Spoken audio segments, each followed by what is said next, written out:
양평고속도로 국정감사가 진행이 되고 있는데, 자, BC 분석을 내놨네? 근데 이상해, BC 분석이. 이상해. 경제성 왜곡됐다. 정쟁화 말라. 이렇게 싸우고, 헤럴드 경제는 중립을 지키는 것처럼 이렇게 하고 있는데, 이런 언론들이 문제죠. 자, BC, 비용 대비 편익 분석 결과가 왜곡됐다. 왜곡 조작된 거다. 더불어민주당이 주장하고, 국민의힘은 정쟁용이다. 이렇게 얘기하고 있는데, 자, 이소영은 민주당에서 다시 뽑히면 안 되는 의원이다라고 제가 계속 말씀을 드리죠. 하지만 양평고속도로에서는 가장 잘하는 건 인정해야 돼요.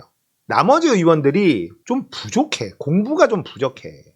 한준호, 이소영 이 둘은 진짜 잘하는데 나머지 의원들이 좀 공부가 부족하다라는 느낌이 좀 듭니다. 그리고 심상정도 이번에는 좀 공부 좀 했더라고. 그렇다고 심상정이 다시 국회에 들어와서 되느냐? 그렇지는 않죠. 이소영 의원이 지금 요 양평 고속도로 건으로 좀 잘한다고 해서 이 사람의 정체가 달라지느냐? 그렇지는 않다. 유니콘팜 기억하셔야 됩니다. 이소영. 자, 이소영이 강상면으로 종점을 바꾸면 교통량이 6,000대 늘어난다고 돼 있는데 양평에 3기 신도시라도 생기냐? 어떻게 종점 좀 바꿨다고 4분 차인데 6,000대나 늘어나냐? 이러니까 원희룡이 태세 전환을 했어. 도로 통행에 관한 전문적 분석 경험을 가진 분들이 답변하는 게 책임 있는 답변일 것. 이러면서 쓱 발을 빼버리네. 자기가 일타 강사라며. 자기가 다 한다며. 발을 빼버립니다. 장관은 전문 지식이나 시뮬레이션을 직접 담당하는 게 아니라 신뢰성을 감독하는 자리다. 분석값을 제시한 분이 증인으로 채택돼 있다. 이러면서 발뺌을 했어요. 자, 김민기 국토위원장이 고속도로 BC 분석에 대한 원본 데이터 미제출.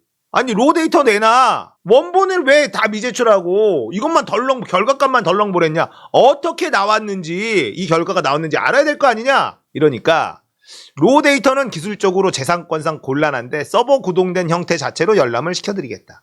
자, 이게 국토부에서 시뮬레이션을 돌려볼 거 아니에요. 이 모델이 있을 건데 이 모델은 거짓말을 하지 않을 거란 말이죠. 근데 이거를 통해서 구동된 걸 자료를 보여주면 공부가 안 된 의원들이 알아보겠냐 이 말이야.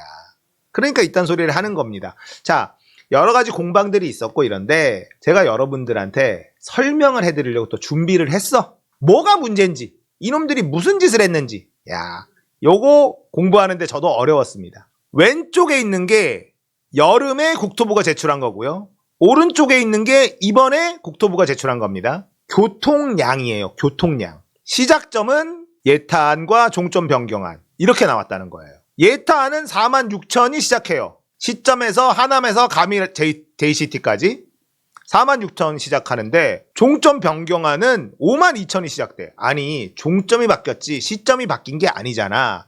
근데 여름에 이놈들이 국토부가 낸 거는 시점은 똑같은데 교통량이 달라졌어요.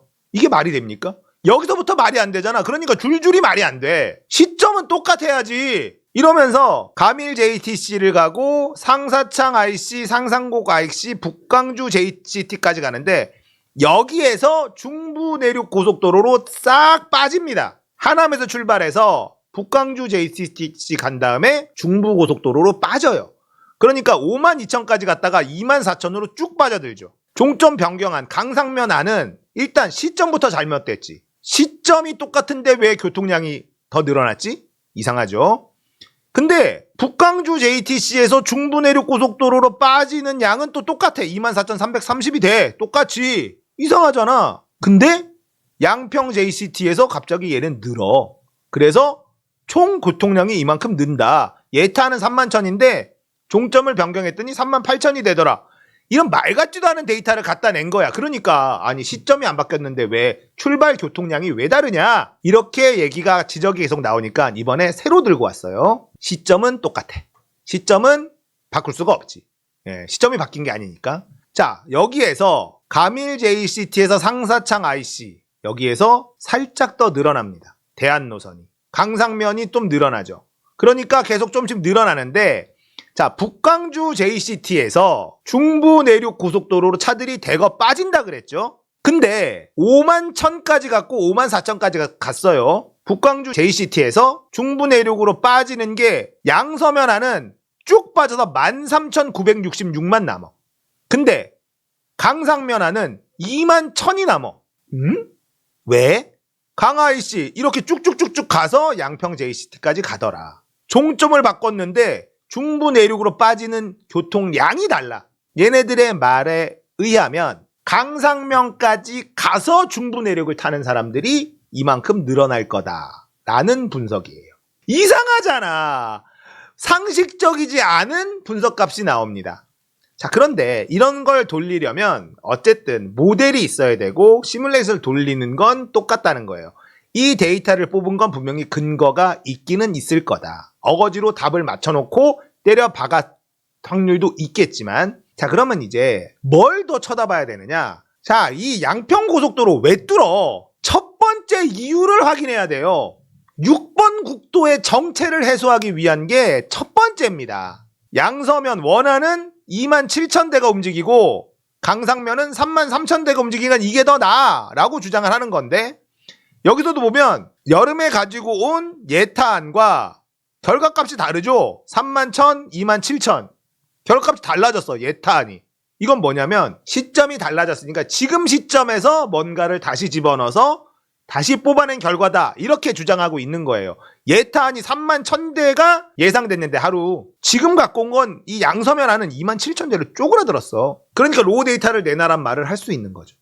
그리고 강상면안을 만약에 이 데이터를 뽑아내는 무언가를 했다면 6번 국도의 정체가 얼마나 해소되는지를 들여다봐야 되는 겁니다. 어딘가는 구멍이 뚫려 있을 것이다. 이 데이터를 뽑기 위해선 어딘가를 희생시켰을 것이다. 이것도 민주당에서 들여다봐야 됩니다. 이제는 이걸 보고 이해를 좀 하셨죠. 저도 우석진 교수님의 이야기를 듣고 공부하고 여러분들에 설명드리는 거예요. 북광주 JCT에서 중부 내륙 고속도로로 차들이 쭉 빠져나간다. 그래서 숫자가 확 줄어드는데 원안은 확 줄고 변경안은 확 안 준다. 이거는 종점까지 가서 중부 내륙으로 빠지는 차들이 이만큼 있을 것이다. 이런 데이터가 나온 근거를 확인해 봐야 되는 겁니다. 이 양평고속도로의 용역사들이 무슨 장난질을 쳤는지 이거 파고들면 다 걸리는 겁니다. 6번 국도의 정체를 얼마나 해소할 수 있는지에 대한 데이터를 물어봐야 돼요, 민주당이. 그래서 민주당이 공부를 지금 덜한 사람들이 너무 많다는 거죠. 이 고속도로를 놓는 가장 큰 이유는 첫 번째 이유가 6번 국도 정체 해소예요. 여러분들도 이 숫자를 보면 뭔가 이상한 게 느껴지시잖아요. 이상해. 상식적이지 않아요. 이거 깊게 파고들면 우수수수 나올 가능성이 있습니다. 양평 고속도로 종점안 변경은요, 이 정권 들어와서 시작된 짓이에요. 그러니까 이 건은 완벽한 탄핵건이 되는 겁니다. 인수위 때부터 시작된 짓이란 말이죠. 양평고속도로가 이 정권 무너지는데 큰 역할을 할 것이다. 민주당은 이거 계속 물고 늘어져야 된다.